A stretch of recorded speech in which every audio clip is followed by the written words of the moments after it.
Hi guys, நான் இன்றைக்கி உங்களுக்கு வெண்டைக்காய் குழம்பு செய்வது எப்படின்னு சொல்லித்தரேன். ஸ்டவ் ஆன் பண்ணி அதில் ஆயில் ஊற்றி நல்லா ஹீட் ஆகுது வரைக்கும் நம்ம வெயிட் பண்ணணும். இப்போ நல்லா ஹீட் ஆகிட்டு அதில் நம்ம கட் பண்ணி வச்சுருக்க இஞ்சி பூடு இதெல்லாம் போட்டுடலாம். அது கூட 2 வத்தல் போட்டிருக்கேன். அப்புறம் நம்ம கட் பண்ணி வச்சுருக்க ஆனியனும் அதில் போட்டுடலாம்.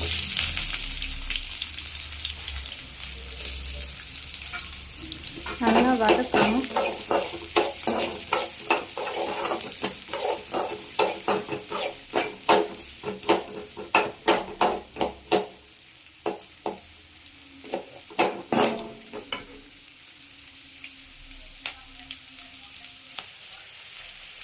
அது வதங்கிட்டு இருக்க டைமில் கொஞ்சமாக நல்ல மிளகு சேர்த்துக்கணும்.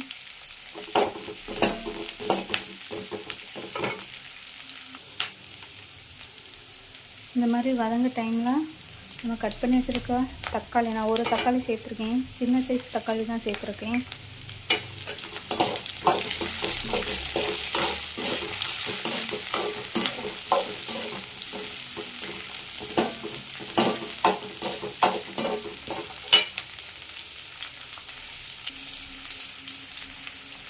இதில் இப்போ நான் கொஞ்சோண்டு மஞ்சள் தூள் சேர்க்குறேன்.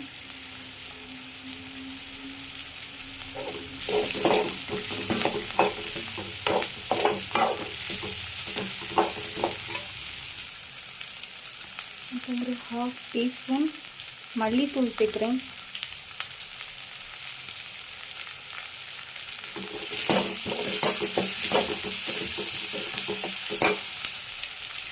அப்புறம் இதில் 1 ஸ்பூன் சில்லி பவுடர் சேர்க்குறேன்.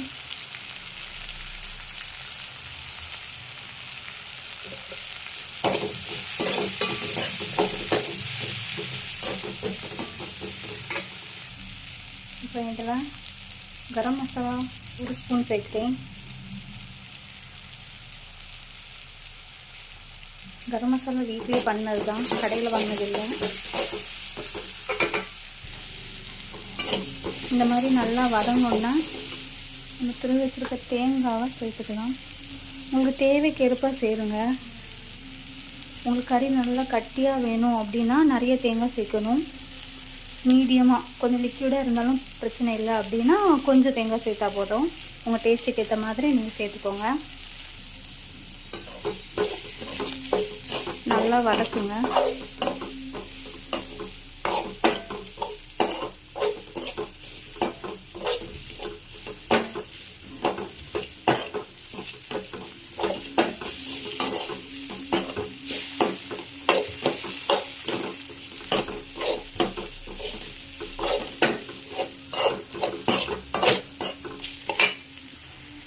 ஒரு 2 நிமிஷம் இந்த மாதிரி நல்லா வதக்குனதுக்கப்புறம் அடுப்பு ஆஃப் பண்ணிடலாம். இது நல்லா ஆறட்டும்.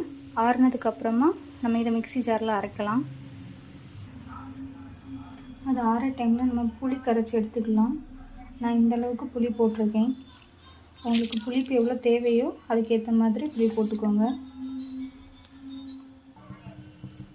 நம்ம வதக்கினது எல்லாமே இப்போ மிக்ஸி ஜாரில் அரைச்சாச்சு.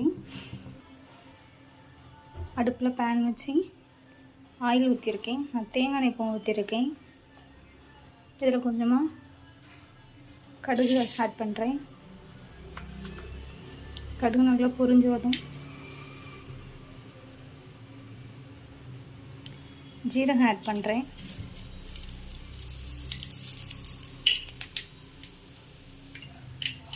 தாளிக்கிறதுக்காண்டி நான் கொஞ்சமாக நெல்லி கட் பண்ணி வச்சுக்கிட்ட போட்டுருக்கேன். இது கூடவே ஒரு கொத்து கறிவேப்பிலை, 2 பச்சை மிளகாய்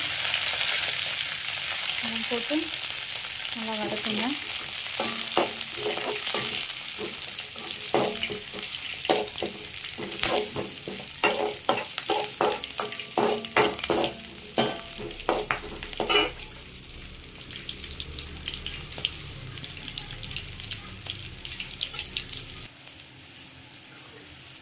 இது நல்லா வதங்கினோன்னா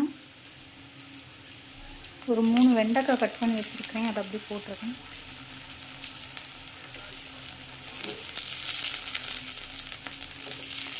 இந்த சைஸில் தான் வெண்டைக்காய் கட் பண்ணணும், இதோட குட்டியாக கட் பண்ணக்கூடாது.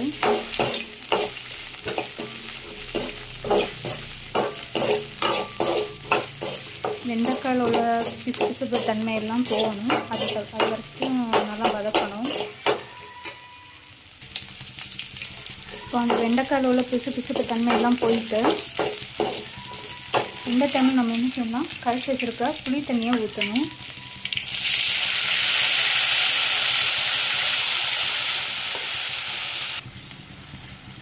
புளி தண்ணி ஊற்றி இந்த மாதிரி கொதிக்கும் டைமில் நம்ம என்ன பண்ணணும்னா அரைச்சி வச்சுருக்கிறது எல்லாத்தையும் நம்ம சேர்க்கணும்.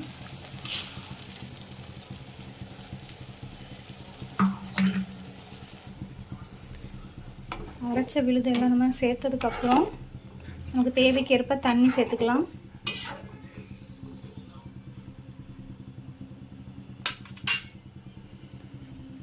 இந்த டைமில் நம்ம தேவைக்கேற்ப சால்ட்டு சேர்த்துக்கலாம். நான் 1 ஸ்பூன் சால்ட்டு சேர்த்துக்கிறேன், தேவைன்னா நான் 2வது சேர்த்துப்பேன்.